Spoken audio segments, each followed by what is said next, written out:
ভাই অস্ট্রেলিয়ার কন্ডিশন এমন হয়েছে টি-20 ওয়ার্ল্ড কাপ থেকে বার হওয়ার পরে তারা 2028-এর ওয়ার্ল্ড কাপে কি ডাইরেক্ট কোয়ালিফাই করতে পারবো, এখানে কিন্তু একটা বড় একটা প্রশ্নের ব্যাপার হয়ে গেছে। কেননা নিউজিল্যান্ড যদি এবার সুপার এইটের থেকে সেমিফাইনাল খেলতে পারে বা সেমিফাইনালে যাইতে পারে, তাহলে কিন্তু অস্ট্রেলিয়ার 2028-এর যে লস অ্যাঞ্জেলেসে অলিম্পিক হইব, যে ফার্স্ট টাইম এডিশন ক্রিকেট হইব এখানে, সেখানে কিন্তু অস্ট্রেলিয়া ডাইরেক্ট কোয়ালিফাই করতো না। তাদের জায়গার মধ্যে যাইব নিউজিল্যান্ড। কেননা প্রত্যেকটা সাবকন্টিনেন্ট থেকে একটা করে টিম সেখানে খেলবো। তো সেদিক থেকে বিচার করলে ওশেনিয়া কান্ট্রি থেকে অস্ট্রেলিয়া দেওয়ার কথা, কিন্তু অস্ট্রেলিয়ার কি খারাপ দিক আর নিউজিল্যান্ড সেখানে যাইব। তারপরে ইন্ডিয়ান সাবকন্টিনেন্ট থেকে ইন্ডিয়া, সেখানে পাকিস্তান, বাংলাদেশ বা শ্রীলঙ্কার কোনো টিম থাকতো না। তারপরে ইউরোপ থেকে ইংল্যান্ড, আফ্রিকা থেকে সাউথ আফ্রিকা এবং host nation as a USA থাকবো।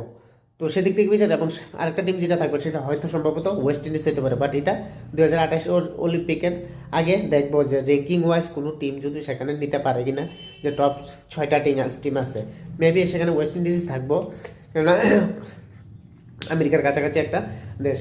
বাট সে জায়গার মধ্যে অস্ট্রেলিয়ার কি কন্ডিশন আইছে, সেখানে অলিম্পিক ইভেন্টের মধ্যে একটা ইভেন্টে খেলতে পারতো, তাদের জায়গায় নিউজিল্যান্ড খেলবো। যদি এমন হয় তাহলে কিন্তু ক্রিকেট অস্ট্রেলিয়ার লেগে এর থেকে বড় সেটব্যাক আর হইতে পারতো না। কেন অস্ট্রেলিয়া আইসিসি ইভেন্টের বরাবরই একটা খুব দুর্দান্ত একটা টিম, নাম্বার 1 টিম কইতে পারি, বরাবরই ভালো পারফরমেন্স করে।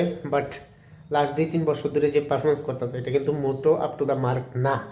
ইভেন্টের মধ্যে আইসিসি ইভেন্টের বারবার ফেল হইতেছে, এবং আজকে আমরা দেখলাম যেটা হয়তো 2028-এর অলিম্পিক থেকে, লস অ্যাঞ্জেলেসের অলিম্পিক থেকে পর্যন্ত তারা বাদ হয়ে যেতে পারে, তাদের পরিবর্তে নিউজিল্যান্ড খেলতে পারে। হার্ড লাক অস্ট্রেলিয়ার লেগে, বাট বুঝুন জানে কি হয়, নিউজিল্যান্ড যদি সেমিফাইনালে কোয়ালিফাই না করে দিলে অস্ট্রেলিয়া আবার কোয়ালিফাই করতে পারে, কেননা এখানে একটা সম্ভাবনা রয়ে গেছে কিন্তু।